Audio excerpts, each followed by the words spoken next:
ಎಲ್ರಿಗೂ ನಮಸ್ಕಾರ. ಇನ್ಫೋಸ್ಟ್ರೀಮ್ ಯೂಟ್ಯೂಬ್ ಚಾನಲ್ಗೆ ಮತ್ತೊಮ್ಮೆ ಸ್ವಾಗತ. ಈ ವಿಡಿಯೋದಲ್ಲಿ ನಾವು ಪ್ರೂವ್ ಈಕ್ವಿಲೆನ್ಸ್ ಪ್ರಾಬ್ಲಮನ್ನು ಡಿಸ್ಕಸ್ ಮಾಡ್ತಾ ಹೋಗೋಣ. ಮಾಡ್ಯೂಲ್ 1ನಲ್ಲಿ ಸೇಮ್ ಟೋಟಾಲಜಿ ಪ್ರಾಬ್ಲಮ್ಮೇ ಗೊತ್ತಾಯ್ತಾ. ಏನು ಟೋಟಾಲಜಿಲಿ ಕಾನ್ಸೆಪ್ಟ್ಗಳನ್ನು ಯೂಸ್ ಮಾಡ್ತಾ ಇದ್ರಿ ಅದೇ ಕಾನ್ಸೆಪ್ಟ್ಗಳನ್ನು ಯೂಸ್ ಮಾಡಿಕೊಂಡು ಪ್ರೂವ್ ಮಾಡಬೇಕು. ಇದು ಯಾವ ರೀತಿ ಅಂತಂದರೆ left hand side is equal to right hand side. ನೋಡಿ ಇಲ್ಲಿ ಒಂದು ಸಿಂಬಲ್ ಕೊಟ್ಟಿದ್ದಾರಲ್ಲ, ಇದ್ರ ಲೆಫ್ಟಲ್ಲಿ ಇರೋದೆಲ್ಲ ಲೆಫ್ಟ್ ಹ್ಯಾಂಡ್ ಸೈಡ್, ಇದ್ರ ರೈಟಲ್ಲಿ ಇರೋದೆಲ್ಲ right hand side. Left hand side is equal to right hand side ಅಂತ ಪ್ರೂವ್ ಮಾಡಿದ್ರೆ ಪ್ರೂವ್ ದ ಈಕ್ವಿಲೆನ್ಸ್ ಪ್ರಾಬ್ಲಮ್ ಮುಗೀತು. ಸರಿನಾ? ಸೇಮ್ ಟೋಟಾಲಜಿ ಕಾನ್ಸೆಪ್ಟ್ಸೇ ಯೂಸ್ ಮಾಡ್ತಾ ಹೋಗೋದು. ಏನು ನಾನು ಹೇಳಿದ್ದೆ, 3 ಇಂಪಾರ್ಟೆಂಟ್ ಪಾಯಿಂಟ್ಗಳು ಟೋಟಾಲಜಿಲಿ. ಮೊದಲನೇದು, true give rise to false ಇದ್ದರೆ ಔಟ್ಪುಟ್ ನನಗೆ ಫಾಲ್ಸ್ ಆಗಿ ಬರುತ್ತೆ. ಉಳಿದಿರುವಂಥ ಎಲ್ಲ ಕಂಡೀಷನ್ ಕೂಡ ಟ್ರೂ ಯಾವಾಗ ಗಿವ್ ರೈಸ್ ಟು ಸಿಂಬಲ್ ಇದ್ದರೆ. ನೆಕ್ಸ್ಟ್, ಟ್ರೂ ಆ್ಯಂಡ್ ಟ್ರೂ ಇದ್ದರೆ ಮಾತ್ರ ಔಟ್ಪುಟ್ ಟ್ರೂ ಆಗುತ್ತೆ. ಉಳಿದಿರುವಂಥ ಎಲ್ಲ ಕಂಡೀಷನ್ ಕೂಡ ಫಾಲ್ಸ್ ಯಾವಾಗ ಆ್ಯಂಡ್ ಸಿಂಬಲ್ ಇದ್ದಾಗ. Next, false or false will be equal to false ಅಂತ ಅಂದರೆ ಔಟ್ಪುಟ್ ಫಾಲ್ಸ್ ಆಗುತ್ತೆ ಯಾವಾಗ ಆರ್ ಸಿಂಬಲ್ ಇದ್ದಾಗ. ಇನ್ನು ಉಳಿದಿರುವಂಥ ಎಲ್ಲ ಕಂಡೀಷನ್ ಕೂಡ true. True give rise to false ಇದ್ದರೆ ಔಟ್ಪುಟ್ ಫಾಲ್ಸ್. ಉಳಿದಿರುವಂಥ ಎಲ್ಲ ಕಂಡೀಷನ್ ಕೂಡ ಟ್ರೂ ಆಗುತ್ತೆ ಯಾವಾಗ ಗಿವ್ ರೈಸ್ ಟು ಸಿಂಬಲ್ ಇದ್ದಾಗ. ಅದೇ ಏನಾದ್ರೂ ಆ್ಯಂಡ್ ಸಿಂಬಲ್ ಇದ್ದರೆ ಟ್ರೂ ಆ್ಯಂಡ್ ಟ್ರೂ ಟ್ರೂ ಆಗುತ್ತೆ. ಉಳಿದಿರುವಂಥ ಎಲ್ಲ ಕಂಡೀಷನ್ ಕೂಡ ಫಾಲ್ಸ್. ನೆಕ್ಸ್ಟು, ಆರ್ ಸಿಂಬಲ್ ಏನಾದರೂ ಯೂಸ್ ಆದರೆ ಫಾಲ್ಸ್ ಆರ್ ಫಾಲ್ಸ್ ಇದ್ದರೆ ಮಾತ್ರ ಔಟ್ಪುಟ್ ಫಾಲ್ಸ್. ಉಳಿದಿರೋಂಥ ಎಲ್ಲ ಕಂಡೀಷನ್ ಕೂಡ ಟ್ರೂ ಆಗುತ್ತೆ. ಸೊ ಇವಾಗ ಅವೆಲ್ಲವನ್ನು ಕೂಡ ನಾವಿಲ್ಲಿ ಅಪ್ಲೈ ಮಾಡ್ತಾ ಹೋಗೋಣ. ನೀಟಾಗಿ ಅಂಡರ್ಸ್ಟ್ಯಾಂಡ್ ಆಗ್ತಾ ಹೋಗುತ್ತೆ. ಸೊ ಫಸ್ಟು ನಾವು ಕ್ವಶನನ್ನು ನೋಡಿದ ತಕ್ಷಣ ಏನು ಮಾಡಬೇಕು ಅಂತಂದರೆ ಎಷ್ಟು ವೇರಿಯೇಬಲ್ಗಳಿದ್ದಾವೆ ಅಂತ ನೋಡಬೇಕು. ಎಷ್ಟು ವೇರಿಯೇಬಲ್ಸ್ ಇರೋದು? ಪಿ ಇದೆ, ಕ್ಯೂ ಇದೆ, ಆರ್ ಇದೆ. ನೆಗೆಷನ್ ಇರ್ಬೋದು, ಮೈನಸ್ ಇರ್ಬೋದು, ಬಟ್ ಅದನ್ನು ನಾವು ಕನ್ಸಿಡರ್ ಮಾಡಲ್ಲ. ಗೊತ್ತಾಯ್ತಾ? ಪಿ ಕ್ಯೂ ಆರ್ 3 ಸಾಕು. ಈಗ ನೋಡಿ, ಪಿ ಕ್ಯೂ ಆರ್. ಸೊ ಇವುಗಳಿಗೆ ಇನ್ಪುಟ್ ಕಾಂಬಿನೇಷನ್ಸನ್ನು ಬರೀಬೇಕು. ಇವುಗಳು ಒಂಥರ ಇನ್ಪುಟ್ ಇದ್ದಂಗೆ ಇನ್ಪುಟ್ಗಳಿಗೆ ಇನ್ಪುಟ್ ಕಾಂಬಿನೇಷನ್ಸನ್ನು ಬರೀಬೇಕು. ಈಗ ಇನ್ಪುಟ್ ಕಾಂಬಿನೇಷನ್ಸ್ ಬರೀಬೇಕಂತಂದರೆ 2 power n number of combinations ಆಗ್ತವೆ. ನನ್ನ ಹತ್ರ ಏನಾದ್ರೂ 2 ಇನ್ಪುಟ್ಗಳಿದ್ದು ಅಂತ ಅಂದ್ಕೊಳ್ಳಿ, ಪಿ ಮತ್ತು ಕ್ಯೂ ಆ ಥರ. ಸೊ ಅವಾಗ ಏನಾಗುತ್ತೆ, 2 ಪವರ್ 2 ಅಂತಂದರೆ 4 ನಂಬರ್ ಆಫ್ ಡಿಫ್ರೆಂಟ್ ಕಾಂಬಿನೇಷನ್ಸ್ಗಳನ್ನು ಬರೀಬೇಕಾಗುತ್ತೆ. ಅದೇ ಏನಾದ್ರೂ 3 ಇದ್ದರೆ ನೋಡಿ, ಪಿ ಕ್ಯೂ ಆರ್ 3 ಡಿಫ್ರೆಂಟ್ ಇರೋದ್ರಿಂದ 2 ಪವರ್ 3 ಅಂತಂದರೆ 8 ನಂಬರ್ ಆಫ್ ಡಿಫ್ರೆಂಟ್ ಕಾಂಬಿನೇಷನ್ಸನ್ನು ಬರೀಬೇಕು. ಯಾವ ರೀತಿ ಬರೆಯೋದು? ಸಿಂಪಲ್. ಸೊ ಟೆಕ್ನಿಕನ್ನು ಹೇಳ್ಕೊಡ್ತಾ ಹೋಗ್ತೀನಿ. ಅದಕ್ಕಿಂತ ಮುಂಚೆ ಒಬ್ಬೊಬ್ಬರು ಟ್ರೂ ಮತ್ತು ಫಾಲ್ಸ್ ಅಂತ ಯೂಸ್ ಮಾಡ್ತಾ ಹೋಗ್ತಾರೆ, ಒಬ್ಬೊಬ್ಬರು 1 ಮತ್ತು 0 ಅಂತ ಯೂಸ್ ಮಾಡ್ತಾ ಹೋಗ್ತಾರೆ. ನೀವು ಯಾವುದನ್ನು ಯೂಸ್ ಮಾಡಿದ್ರೂ ಕೂಡ ಫುಲ್ ಆನ್ ಫುಲ್ ಮಾರ್ಕ್ಸನ್ನು ಕೊಡ್ತಾ ಹೋಗ್ತಾರೆ. ಸರಿನಾ? ಸೊ ನಾನು ಟ್ರೂ ಆ್ಯಂಡ್ ಫಾಲ್ಸಿಂದ ಈ ಒಂದು ಕಂಡೀಷನ್ಸ್ಗಳನ್ನು ಎಕ್ಸ್ಪ್ಲೇನ್ ಮಾಡಿರೋದ್ರಿಂದ ಟ್ರೂ ಮತ್ತು ಫಾಲ್ಸಲ್ಲೇ ನಾನು ಪ್ರಾಬ್ಲಮನ್ನು ಸಾಲ್ವ್ ಮಾಡ್ತಾ ಹೋಗ್ತೀನಿ. ಗೊತ್ತಾಯ್ತಾ? ಎಸ್. ಸೊ ಯಾವ ರೀತಿ ಬರೆಯೋದು ಕಾಂಬಿನೇಷನ್? Very simple. 4 ಸಲ ಟ್ರೂ ಬರೀರಿ, 4 ಸಲ ಫಾಲ್ಸ್ ಬರೀರಿ. ನೆಕ್ಸ್ಟು 2 ಸಲ ಟ್ರೂ, 2 ಸಲ ಫಾಲ್ಸ್, 2 ಸಲ ಟ್ರೂ, 2 ಸಲ false. Next true false, true false, true false, true false. ಗೊತ್ತಾಯ್ತಾ ಯಾವ ರೀತಿ ಬರೆಯೋದು? 4 ಸಲ ಟ್ರೂ, 4 ಸಲ ಫಾಲ್ಸ್, 2 ಸಲ ಟ್ರೂ, 2 ಸಲ ಫಾಲ್ಸ್, 2 ಸಲ ಟ್ರೂ, 2 ಸಲ false, true false, true false, true false, true false, true false. ಈ ಥರ ನಾವು ಆಲ್ಟರ್ನೇಟಿವ್ ಬರೀಬೇಕು. ನೆಕ್ಸ್ಟ್ ಒಂದೊಂದೇ ಬ್ರ್ಯಾಕೆಟ್ಗಳನ್ನು ಬಿಡಿಸ್ಕೊಂತ ಹೋಗೋಣ. ಸೊ ಲೆಫ್ಟ್ ಹ್ಯಾಂಡ್ ಸೈಡಲ್ಲೇ ನಮಗೆ ಬ್ರ್ಯಾಕೆಟ್ ಇರೋದು, ರೈಟ್ ಹ್ಯಾಂಡ್ ಸೈಡಲ್ಲಿ ಏನಿಲ್ಲ. ಆರ್ ವ್ಯಾಲ್ಯೂ ಮಾತ್ರ ಇರೋದು. ಆರ್ ವ್ಯಾಲ್ಯೂ ಆಲ್ರೆಡಿ ನನಗೆ ಗೊತ್ತಿದೆ. ಈಗ ಲೆಫ್ಟ್ ಹ್ಯಾಂಡ್ ಸೈಡಲ್ಲಿ ಬ್ರ್ಯಾಕೆಟ್ಗಳನ್ನು ಸಾಲ್ವ್ ಮಾಡ್ತಾ ಹೋಗೋಣ.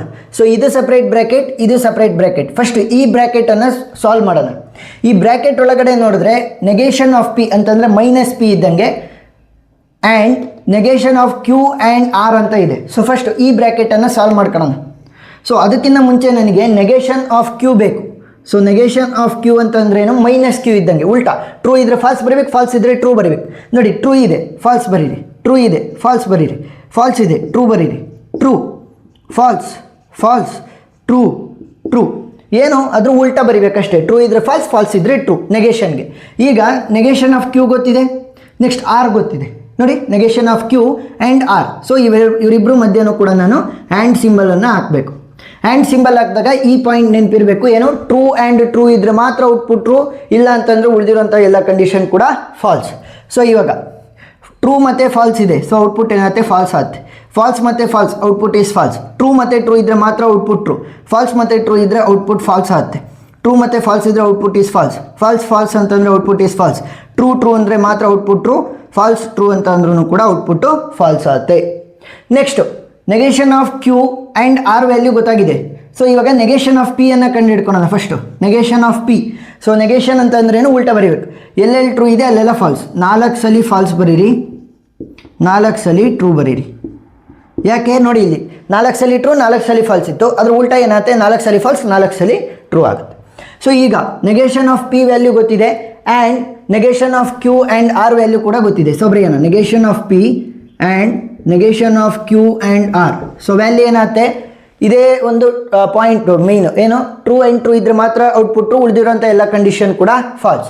ಸೊ ಫಾಲ್ಸ್ ಆ್ಯಂಡ್ ಫಾಲ್ಸ್ ಅಂತಂದರೆ output is false, false and false ಅಂದರೆ output is false, true and false ಅಂದರೆ output is false, false and false ಅಂದರೆ output is false, false and true ಅಂದರೆ output is false, false and true ಅಂತಂದರೆ output is false, true and true ಅಂದರೆ output is true, false and true ಇದ್ದರೆ output is false. ನೋಡಿ, true and true ಇದ್ದರೆ ಮಾತ್ರ output true, ಉಳಿದಿರೋಂಥ ಎಲ್ಲ condition ಕೂಡ ಫಾಲ್ಸ್ ಆಗುತ್ತೆ. ಸೊ ಇವಾಗ ಇದಷ್ಟು ಕೂಡ ಕಂಪ್ಲೀಟ್ ಆಯಿತು, ನನಗೆ ಇದಷ್ಟು ಕೂಡ ಕಂಪ್ಲೀಟ್ ಆಯಿತು. ನೆಕ್ಸ್ಟು ಈ ಒಂದು ಬ್ರ್ಯಾಕೆಟನ್ನು ಸಾಲ್ವ್ ಮಾಡ್ತಾ ಹೋಗೋಣ, ಆಮೇಲೆ ಅವರಿಬ್ಬರು ಮಧ್ಯೆ ಆರ್ ಸಿಂಬಲನ್ನು ಅಪ್ಲೈ ಮಾಡೋದು. ಸೊ ಇದರಲ್ಲೂ 2 ಬ್ರ್ಯಾಕೆಟ್ ಇರೋದ್ರಿಂದ ಫಸ್ಟ್ ಇದನ್ನು ಸಾಲ್ವ್ ಮಾಡ್ಕೊತೀನಿ. Q and R. So Q value ಗೊತ್ತಿದೆಯಾ? ಎಸ್, ಕ್ಯೂ ವ್ಯಾಲ್ಯೂ ಇಲ್ಲಿದೆ, ಆರ್ ವ್ಯಾಲ್ಯೂ ಇಲ್ಲಿದೆ. ಆ್ಯಂಡ್ ಸಿಂಬಲ್ ಅಂತಂದ್ರೇನು, ಟ್ರೂ ಆ್ಯಂಡ್ ಟ್ರೂ ಇದ್ದರೆ ಔಟ್ಪುಟ್ ಟ್ರೂ, ಉಳಿದಿರೋಂಥ ಎಲ್ಲ ಕಂಡೀಷನ್ ಕೂಡ ಫಾಲ್ಸ್. ಟ್ರೂ ಆ್ಯಂಡ್ ಟ್ರೂ ಅಂತಂದರೆ output is true, true and false ಅಂತಂದರೆ output is false, false and true ಅಂತಂದ್ರೂ output is false, false and false ಅಂತಂದ್ರೂ output is false, true and true ಅಂತಂದರೆ output is true, true and false ಅಂತಂದರೆ output is false, true false and true ಅಂತಂದ್ರೂ output is false, false and false ಅಂತಂದ್ರೂ output is false. ಗೊತ್ತಾಯ್ತಾ? S.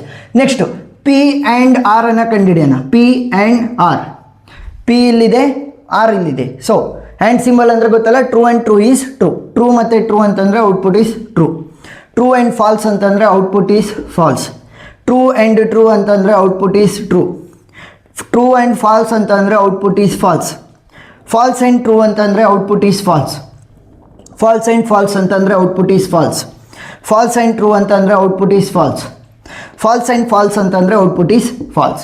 So ಈಗ ನನಗೆ Q and R value ಗೊತ್ತಿದೆ, P and R value ಗೊತ್ತಿದೆ. So ಅವರಿಬ್ಬರು ಮಧ್ಯ ಆರ್ ಸಿಂಬಲನ್ನು ಹಾಕೋಣ.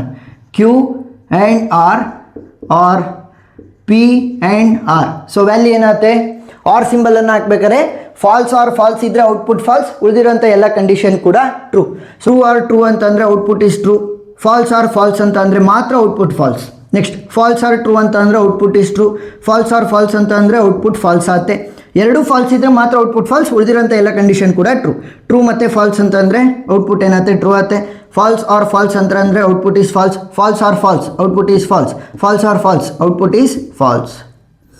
ಸೊ ಇವಾಗ ನೋಡಿ, ಇಲ್ಲಿ ನನಗೆ ಇದಷ್ಟು ಕೂಡ ಬಂದಿದೆ ಇವಾಗ ವ್ಯಾಲ್ಯೂ, ಸರಿನಾ? ಈಗ ಏನು ಮಾಡ್ತೀನಿ ಅಂದರೆ ಇದನ್ನು 1 ಅಂತ ತೊಗೊತೀನಿ, ಇದನ್ನು 2 ಅಂತ ತೊಗೊತೀನಿ. ಯಾಕಂತಂದರೆ ಫುಲ್ ಲೆಂತಿ ಆಗೋಗ್ಬಿಡುತ್ತಲ್ಲ, ನನಗೆ ಜಾಗನೇ ಇಲ್ಲ ಬರೆಯೋದಕ್ಕೆ ಆನ್ಸರನ್ನು. ಸೊ ಅದಕ್ಕೋಸ್ಕರ ಏನು ಮಾಡ್ತಾ ಇದ್ದೀನಿ, ಇದನ್ನು 1 ಅಂತ ತೊಗೊತಾ ಇದ್ದೀನಿ. ಇದಷ್ಟು ಕೂಡ ಎಲ್ಲಿದೆ ಆನ್ಸರು, ಇಲ್ಲಿದೆ.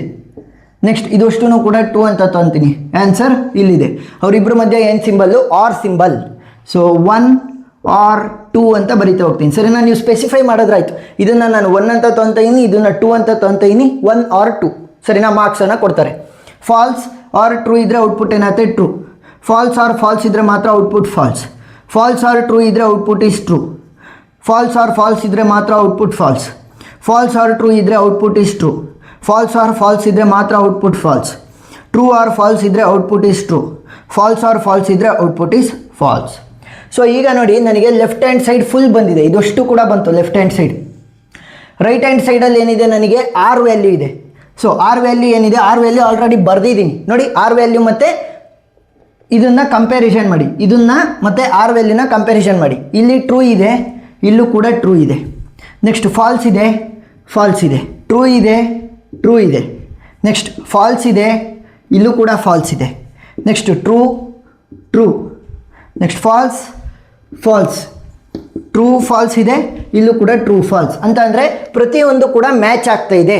ಸೊ ನೋಡಿ, left hand side is equal to right hand side ಆದಂಗೆ ಆಯಿತು. ಸೊ ಏನಂತ ಕನ್ಕ್ಲೂಷನ್ ಬರೀರಿ, therefore the given problem is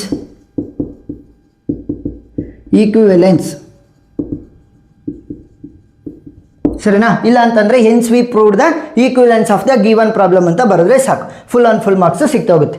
ಈ 3 ಮೇಜರ್ ಪಾಯಿಂಟ್ಸ್ಗಳು ನಿಮಗೆ ಗೊತ್ತಿರಬೇಕು.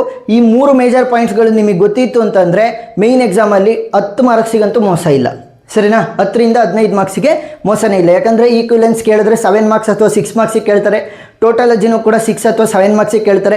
12 ಅಥವಾ 13 ಮಾರ್ಕ್ಸ್ ಅಂತೂ ನಿಮಗೆ ಫಿಕ್ಸಾಗಿ ಬಂದೇ ಬರುತ್ತೆ. ಗೊತ್ತಾಯ್ತಾ? ಈ 3 ಪಾಯಿಂಟು ಮೇಜರಾಗಿ ಗೊತ್ತಿರಬೇಕು. ಸೊ ಎಕ್ಸ್ಟ್ರಾ ಪ್ರಾಬ್ಲಮ್ಸನ್ನು ಕೂಡ ನಾನು ಸಾಲ್ವ್ ಮಾಡಿರ್ತೀನಿ. ಅದು ಡಿಸ್ಕ್ರಿಪ್ಷನಲ್ಲಿ ಪ್ಲೇಲಿಸ್ಟಲ್ಲಿ ಇರ್ತವೆ, ನೀವು ನೋಡ್ಬೋದು. ವಿಡಿಯೋ ಇಷ್ಟ ಆಗಿದ್ರೆ ಸಬ್ಸ್ಕ್ರೈಬ್ ಆಗೋದನ್ನು ಮರಿಬೇಡಿ. Thank you for watching.